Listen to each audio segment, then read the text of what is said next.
Hello everyone. So my topic today is innate and acquired immunity. So of course हमें पहले ये जानना ज़रूरी है कि इम्यूनिटी होता क्या है, तभी हम उसके टाइप्स को एक्सप्लेन कर पाएंगे और समझ पाएंगे उनको अच्छे से। तो इम्यूनिटी हमारा क्या होता है, एक हमारी ह्यूमन बॉडी में हमें पता है कि हमारा रोज़ किसी न किसी माइक्रोब से, किसी वायरस से, किसी बैक्टीरिया से रोज़ इंटरेक्शन होता है, वी नो दैट। लेकिन ज़रूरी नहीं कि हर चीज़ वो हमें अटैक कर पाए, वो हमारी बॉडी को क्रॉस कर पाए और हमारे सिस्टम को अफेक्ट कर पाए। ऐसा क्यों होता है? क्योंकि हमारी बॉडी में एक इम्यूनिटी प्रेजेंट होती है जो एक सेल्फ डिफेंस मैकेनिज्म की तरह एक्ट करती है against that foreign particle, against that pathogen. उससे वो लड़ती है, उसे हम कहते हैं immunity. So in simple words अगर मैं इम्यूनिटी को डिफाइन करना चाहूँ तो इसे हम कह सकते हैं कि हमारी बॉडी, हमारी अपनी बॉडी का एक जो मैकेनिज्म होता है, डिफेंस मैकेनिज्म, किसी फॉरेन पार्टिकल के लिए, किसी पैथोजन के लिए। पैथोजन यहाँ पे क्या होता है? Disease causing organism. उस पैथोजन के लिए एक जो मैकेनिज्म होता है उससे लड़ने का, उससे फाइट करने का, in order to protect our body, in order to protect our body system functions etcetera, is known as immunity. अब ये इम्यूनिटी जो होता है ये दो तरीके की होती है। First is innate immunity and the other is acquired immunity. Of course हम नाम से पता कर सकते हैं, इन्नेट मतलब इसका मतलब होता है inbuilt, also known as inbuilt. Inbuilt मतलब ये हमारी बॉडी के अंदर ऑलरेडी प्रेजेंट होती है, नेचुरली प्रेजेंट होती है, ये कहीं से हमें मिलती नहीं है। Means present already in our body by birth. ये हमें बर्थ से हमारे पास होती है, ये कहीं से बाहर से हमें प्रोवाइड नहीं की जाती है, ये हमारी बॉडी में ऑलरेडी प्रेजेंट होती है बचपन से। एक्वायर्ड इम्यूनिटी वहां पे क्या होता है कि ये जो होती है ये हमें कहीं बाहर से मिलती है, कोई एक्सपोजर आता है, कोई बाहर से कोई पार्टिकल आया जो हमारी बॉडी को अटैक करना चाहता है, उसे डिग्रेड करना चाहता है, तभी इम्यूनिटी एक्टिवेट होती है। मतलब कि एक्वायर्ड माने कि ये हमने बाद में उसको एक्वायर किया है, हमने उसे लिया है, तो ये आफ्टर एक्सपोजर मिलती है। ये हमारी बॉडी में ऑलरेडी प्रेजेंट होती है बाय बर्थ, ये मिलती है हमें after birth. After birth means not present already, ये पहले से प्रेजेंट नहीं होती, ये हमें बाद में मिलती है। अब जो इन्नेट इम्यूनिटी होती है, ये जो होती है ये स्पेसिफिक नहीं होती है, मतलब कोई भी ऑर्गेनिज्म आया बाहर से वो हमारी बॉडी को अटैक करेगा, लेकिन जो हमारा इम्यून सिस्टम है, हमारी बॉडी के अंदर जो ऑलरेडी इम्यूनिटी प्रेजेंट है, दैट इज इन्नेट इम्यूनिटी, वो उसको डिटेक्ट करेगा, बट कोई स्पेसिफिक वे में डिटेक्ट नहीं करेगा। मतलब ऐसा नहीं हो कि हमारे कुछ सेल्स हैं वो वायरस से ही लड़ रहे हैं, कुछ सेल्स हैं वो बैक्टीरिया से ही लड़ रहे हैं, ऐसा नहीं होगा। मतलब ये नॉन स्पेसिफिकली एक्ट करेंगे हमारी बॉडी से, इट इज नॉन स्पेसिफिक।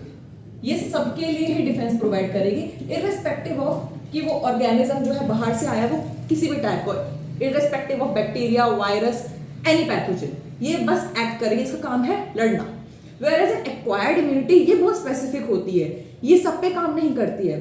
हमारी बॉडी के कुछ सेल्स जो होते हैं वो सिर्फ वायरस से ही लड़ेंगे, कुछ होंगे वो सिर्फ बैक्टीरिया से लड़ेंगे, जो वायरस वाले वो बैक्टीरिया से नहीं लड़ेंगे, और जो बैक्टीरिया के लिए इनबिल्ट है वो वायरस से नहीं लड़ेंगे। मतलब ये स्पेसिफिकली कुछ पैथोजेंस पे एक्ट करती है, सब पर नहीं करेगी, it is specific. Innate immunity जो होती है ये हमारी बॉडी में जब ये सपोज कोई एक्सपोजर आया, कोई बाहर से पैथोजन आया हमें अटैक करने के लिए, तो ये इन्नेट इम्यूनिटी जो होती है बहुत इंस्टेंटली, बहुत रेडिली एक्टिवेट हो जाती है, बहुत जल्दी एक्टिवेट होती है। But in contrast to that उसका जो रिस्पॉन्स होता है बहुत वीक होता है, ये काफी इफेक्टिव रिस्पॉन्स शो नहीं करती है। Activated instantly but weak response, whereas जो हमारी एक्वायर्ड इम्यूनिटी होती है ये बहुत स्लोली एक्टिवेट होती है। ऐसा नहीं होगा कि एक बार पैथोजन आया वो एकदम से एक्टिवेट हो जाए, ऐसा नहीं होगा, लेकिन इसका जो रेस्पॉन्स होता है स्ट्रॉन्ग रेस्पॉन्स शो करती है, काफी टाइम तक शो करेगी। It is activated slowly but shows strong response.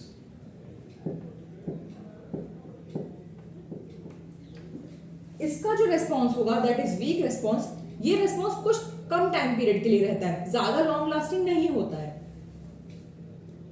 Response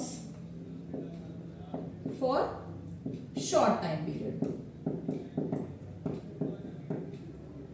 where as acquired immunity का जो रेस्पॉन्स होता है आफ्टर एक्सपोजर, ये करता है लॉन्गर टाइम के लिए, लॉन्ग लास्टिंग रेस्पॉन्स।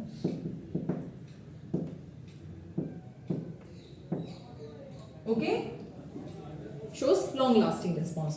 अब हमें ये पढ़ना पड़ेगा कि हमें ये बेसिक्स तो क्लियर हो गए कि इननेट इम्यूनिटी और एक्वायर्ड इम्यूनिटी एक्चुअली काम क्या होता है, but how do we know कि वो कैसे एक्ट करता है, किस तरह से एक्ट करता है, क्या क्या उसके स्पेसिफिक फंक्शंस हैं, किस तरह से एक्ट करता है। तो उसके लिए हमें कुछ चीजें पढ़नी पड़ेंगी, मतलब कि इननेट इम्यूनिटी के टाइप्स। इननेट इम्यूनिटी बेसिकली हमें बैरियर प्रोवाइड करता है, ऑफ कोर्स लड़ता है, वो डिफेंस देता है, बैरियर प्रोवाइड करता है कि हमारा जो माइक्रोब है, फॉरेन पैथोजन है, वो एंटर ना कर सके हमारी बॉडी को। तो वो 4 टाइप के बैरियर्स प्रोवाइड करेगा, namely physical barrier, physiological barrier, cellular barrier and cytokine barrier. अब हम इन बैरियर्स को हम नाम से ही समझ सकते हैं, but to understand it more efficiently मैं कुछ एग्जांपल्स लेके आपको एक्सप्लेन करूंगी, so that it becomes easy. तो फिजिकल बैरियर्स में क्या होता है, हमें नाम से पता चल रहा है कि फिजिकल, कोई फिजिकल फोर्स है जो उसको रोक रही है फिजिकली। तो इसके एग्जांपल्स होंगे जैसे हमारी बॉडी है, ओके, तो ये जो स्किन होती है हमारी बॉडी की, ये वाली स्किन, ये कुछ भी चीज एंटर करने से हमें प्रोटेक्ट करे, it's like a physical barrier. Okay, जैसे एक रूम है, उसका एक डोर होता है, वहां से एंट्रेंस होती है, अगर उस डोर को हम बंद कर दें, उसमें कुंडी लगा दें इन लेम लैंग्वेज, तो उससे क्या होगा कि बाहर का इंसान एंटर नहीं कर पाएगा, ऑफ कोर्स। तो उसी तरह से स्किन भी हमारा एक्ट करती है, it provides a door for entrance. Okay, तो हमारा इसका एग्जांपल हुआ स्किन ऑन अ बॉडी। और कुछ और एग्जांपल्स लें तो जो हमारी बॉडी के अंदर म्यूकस होता है, म्यूकस कहाँ पे प्रेजेंट होगा, रेस्पिरेटरी ट्रैक्ट, गैस्ट्रोइंटेस्टाइनल ट्रैक्ट, यहाँ पे जो म्यूकस होता है वो फॉरेन पार्टिकल्स को वहीं पे ट्रैक कर लेता है और उनको वहीं पे बांध लेता है, एक तरीके से इट कैजोल्स इट, वहीं पे रोक लेता है, सो दैट वो आगे अपना इफेक्ट शो ना कर पाए। Mucus in respiratory and gastrointestinal tract, ये म्यूकस जो प्रेजेंट होता है उन माइक्रो ऑर्गेनिजम्स को एंट्री करने से रोकता है। Now coming to physical barriers, physiological barriers. Physiological means हमारी बॉडी के अंदर जो फिजियोलॉजिकल चीजें होती हैं वो बैरियर प्रोवाइड करेगा। एज इन, अगर मैं आपको एग्जांपल से समझाऊं तो फिजियोलॉजिकल बैरियर हम कह सकते हैं कि हमारे स्टमक होता है, हमारे स्टमक के अंदर बहुत सारे केमिकल्स होते हैं, उसी तरह से हमारे स्टमक में प्रेजेंट होता है एसिड्स। वो एसिड्स क्या करते हैं, अगर कोई माइक्रो ऑर्गेनिज्म हमारी बॉडी के अंदर आया है तो वो एसिड क्या करेंगे, उनको डिग्रेड कर देंगे और उनको वहीं पे उनकी फंक्शनिंग जो है स्टॉप कर देते हैं, सो दैट वो आगे हमारी बॉडी को और अटैक ना कर पाए। इसका एग्जांपल हुआ acids present in a body, in a stomach. Okay, now coming to cellular barriers. Cellular barriers हम नाम से पता कर सकते हैं कि ये कुछ ऐसे बैरियर प्रोवाइड करेंगे जो कि सेल्स की फॉर्म में होगा। अब हमारी बॉडी में बहुत सारे सेल्स होते हैं इनेट इम्यूनिटी के, जो कि डिफेंस मैकेनिज्म शो करते हैं। अब वो हो सकते हैं नेचुरल किलर सेल्स, हमारे WBCs, व्हाइट ब्लड सेल्स जो फाइट करते हैं, और हो सकते हैं न्यूट्रोफिल्स। तो ये वाले सेल्स क्या हुए हमारे NK cells, natural killer cells, WBCs etcetera. ये वाले जो सेल्स होते हैं इनकी होती है फैगोसाइटोसिस एक्टिविटी, फैगोसाइटोसिस एक्टिविटी एक तरीके से हम बता सकते हैं कि कोई भी अगर बाहर से पैथोजन आया है तो वो सेल्स जो है बर्स्ट कर जाते हैं और उनको डिस्ट्रॉय कर देते हैं, सो दैट वो आगे एक्टिवेट ना हो पाए। तो ये शो करते हैं phagocytosis activity. Next is cytokine barrier. Cytokine barrier में क्या होता है, बहुत इंपॉर्टेंट टर्म है हमारे पास, इंटरफेरॉन्स। ये जो इंटरफेरॉन्स होते हैं ये होते हैं प्रोटीन्स। इंटरफेरॉन प्रोटीन्स जो होते हैं वो कहां से सीक्रेट होते हैं, वायरस इन्फेक्टेड सेल्स। सपोज है कि ये सेल है हमारी, ये सेल है, दिस इज अ सेल, इसको किसी वायरस ने आके दिस इज एक वायरस आया हमारे पास, वायरस, इसने आके इसको अटैक किया, तो यहाँ पे ये कुछ सिक्रीशन शो करेंगे। This secretion is interferon. तो ये जो सिक्रीशंस होती हैं इंटरफेरॉन वाली, ये प्रोटीन जब सिक्रिएट होंगे तो क्या करेंगे, जो हमारी सेल्स हैं जो अभी तक वायरस से अफेक्ट नहीं हुई हैं उनको ही प्रोटेक्ट करेगा, आगे उनको इन्फेक्शन से प्रोटेक्ट करेगा, protection from infection. So this is, अगर मैं इसको सम अप करूं तो हमारे पास physical, physiological, cellular and cytokine barriers in all यही होते हैं basically. Now coming to acquired immunity. Acquired immunity में क्या होता है, जैसा मैंने बताया, ये इम्यूनिटी हमारी बॉडी के अंदर ऑलरेडी प्रेजेंट नहीं होती है, ये कहीं बाहर से आते हैं जब पैथोजन, तो ये हमारी बॉडी के अंदर एक्टिवेट होती है, ये ऑलरेडी प्रेजेंट नहीं होगी और ये किसी एक्सपोजर के बाद ही एक्टिवेट होती है, ये खुद से एक्टिवेट नहीं होगी। जैसे स्किन है, स्किन का काम तो है कि वो एंट्री करने से रोकेगा, उसको एक्टिवेशन की जरूरत नहीं है, लेकिन एक्वायर्ड इम्यूनिटी में कोई एक्सपोजर अगर बाहर से आएगा तभी वो एक्टिवेट होगी, अदरवाइज वो एक्टिवेट नहीं होगी। तो इसमें क्या होता है, एक्वायर्ड इम्यूनिटी में दो टाइप के इम्यून रिस्पॉन्स शो करेगा। दो टाइप के इम्यून रिस्पॉन्स कौन से हैं, primary and secondary immune response. अब नाम से पता चल रहा है, प्राइमरी माने जो पहले आएगा, सेकेंडरी माने जो दूसरी बार आएगा। प्राइमरी रिस्पॉन्स क्या होता है, सपोज कोई पैथोजन है, बाहर से आया है, एक पैथोजन है, मान लो ये हमारा बैक्टीरिया है, बैक्टीरिया ने हमारे सेल को इन्फेक्ट किया, ओके। तो ये वाला जो रिस्पॉन्स शो होगा, एक रिस्पॉन्स आएगा इसकी तरफ हमारी बॉडी से, उसको कहेंगे हम प्राइमरी रिस्पॉन्स, जो कि फर्स्ट टाइम एक्सपोजर के बाद में comes after first exposure, okay. तो इसके बाद क्या होगा, हमारी बॉडी जो है उस एक्सपोजर से फेमिलियर हो जाती है, उसको पता लग जाता है कि ये जो ऑर्गेनिज्म है ये बड़ा गंदा है, ये गंदा है, तो इसको एंटर नहीं करने देना, ये हमारी बॉडी को डिग्रेड करता है। तो अगर यही ऑर्गेनिज्म दोबारा आया, ये सपोज दोबारा आ जाता है हमारी बॉडी में, तो इससे क्या होगा, अगर दोबारा आ गया तो अब के जो सेल्स होंगे वो सेकेंडरी रिस्पॉन्स शो करेंगे। अब दोबारा आने के बाद जिसने अटैक किया, वो जो इम्यून रिस्पॉन्स होगा उसे हम कहेंगे सेकेंडरी इम्यून रिस्पॉन्स, और ये जो है बहुत स्ट्रॉन्ग शो करेगा, इसका स्ट्रॉन्ग, क्योंकि इससे ये ऑलरेडी फेमिलियर हो चुका है, इसको अडेप्ट कर चुका है।